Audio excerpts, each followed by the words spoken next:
Hello everyone, hope you're well. This is my week 8 progress report. It's been a good week on the whole. I say on the whole because I did actually have a bit of illness around sort of the middle of the week.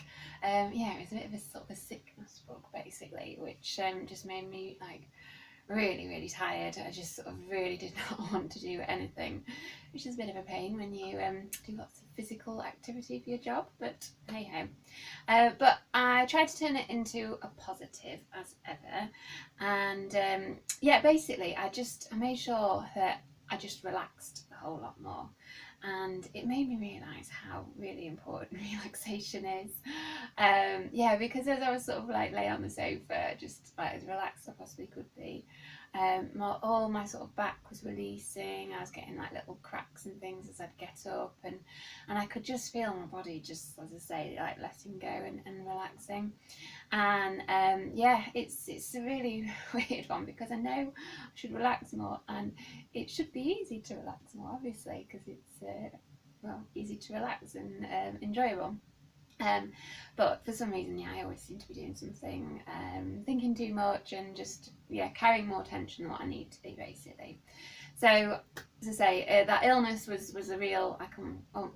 Pretty much almost had to relax, and it did remind me as well of reading an article once about how the top athletes, they're not necessarily the best at the training, but usually they are, but they're also the best at relaxing as well.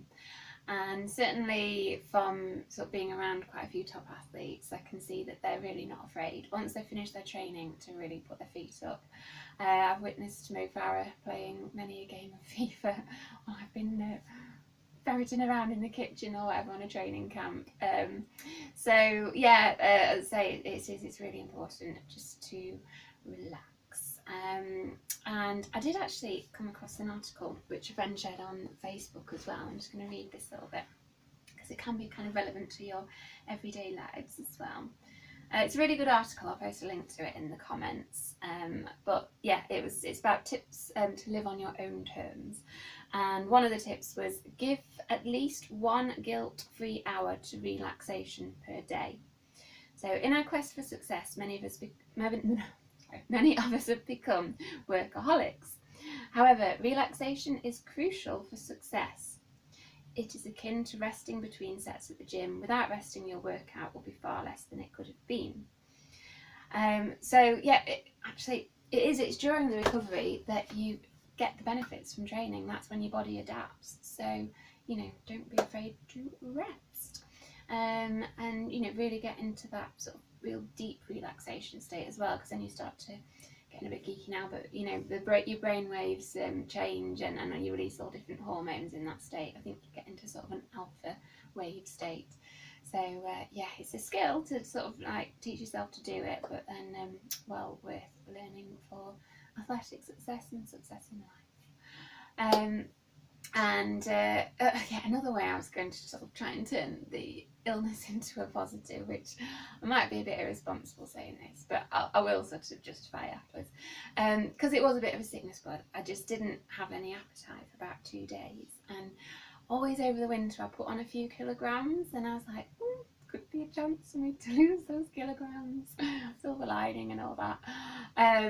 But actually what I've discovered is since my appetite's just shot right back up again, so I'm kind of making up for that. Another thing I'm going to post is an article about kind of weight and running, and just to give you a few tips really, because obviously if you are a bit heavier and you're running, then you're more likely to be injured. So but there's no shortcuts.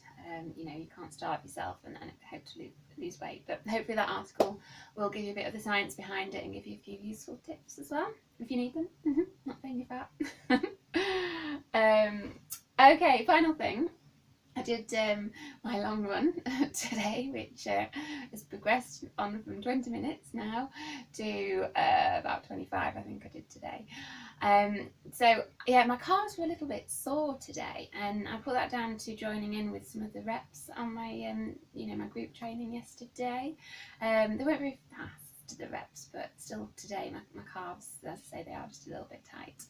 They didn't really ease out on the run at all, but I could tell it was a sort of a soreness that wasn't an injury. You kind of get used used to sort of knowing what's bad and what's good. So in some ways it was quite satisfying to have some DOMs, some soreness. But yeah, as I say, I knew that that I could run through it. And so I wanted to progress, as I say, from last week's 20 minutes, and that was sort of a run out to Chatsworth House and back. So this week I wanted to do to Chatsworth House, up the hill and along the Waver Path on the way back.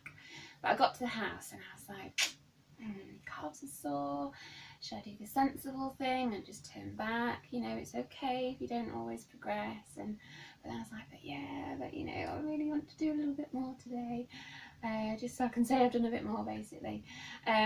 So my dilemma, and drum roll, what did I decide to do?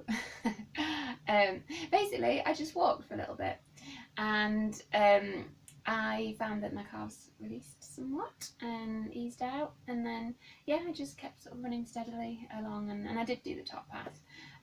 So don't be afraid to have a little walk. You're not being soft, you're just being sensible. And it means you can run further. So there we go, another top tip, I hope. I hope you guys are doing well, and I'll update you next week, hopefully with more good news. Okay, take care, bye bye.